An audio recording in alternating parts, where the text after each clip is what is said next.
অষ্টম শ্রেণী ইতিহাসের ঔপনিবেশিক কর্তৃত্ব প্রতিষ্ঠা থেকে 2 মার্কসের কিছু ইম্পর্টেন্ট কোয়েশ্চেন ফার্স্ট ইউনিট টেস্টের জন্য তোমরা এগুলো খাতার মধ্যে অবশ্যই কিন্তু লিখে রাখবে।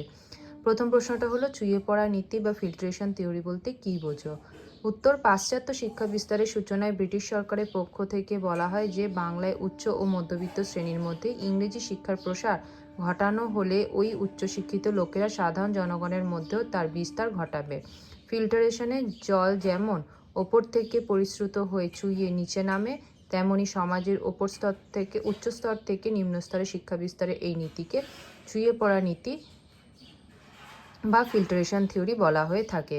2 নম্বরের প্রশ্ন হচ্ছে, মেকলে মিনিট বা মেকলে প্রস্তাব কি? উত্তর হচ্ছে, টমাস ব্যাবিংটন মেকলে ছিলেন গভর্নর জেনারেল লর্ড উইলিয়াম বেন্টিংয়ের আইন সচিব ও জেনারেল কমিটি অফ পাবলিক ইনস্ট্রাকশনের বা জনশিক্ষা কমিটির সভাপতি।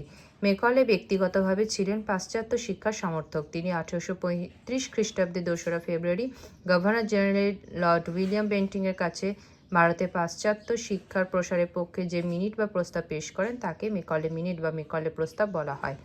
তিনি প্রাচ্যের শিক্ষা ও সাহিত্যকে হেয় করে ভারতে শুধুমাত্র পাশ্চাত্য শিক্ষা প্রসারের জন্যই অর্থ বরাদ্দ করা উচিত বলে মনে করেছিলেন। 3 নম্বরের প্রশ্ন হচ্ছে, উডের ডিসপ্যাচকে ম্যাগনা কার্টা বা মহাসনদ কেন বলা হয়?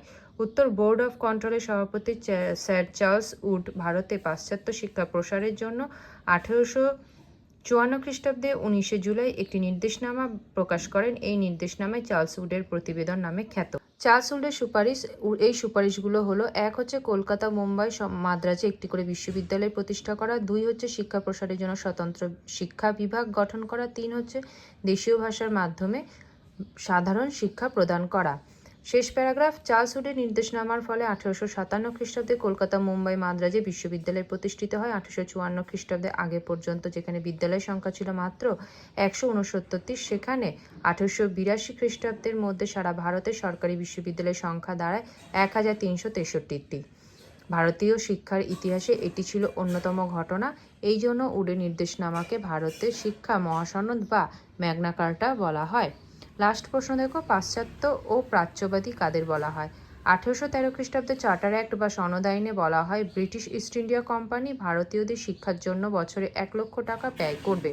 এই অর্থ কোন শিক্ষা খাতে ব্যয় হবে তা নিয়ে জনশিক্ষা কমিটির সদস্যরা দুটো ভাগে ভাগ হয়ে যায়, প্রাচ্যবাদী ও পাশ্চাত্যবাদী।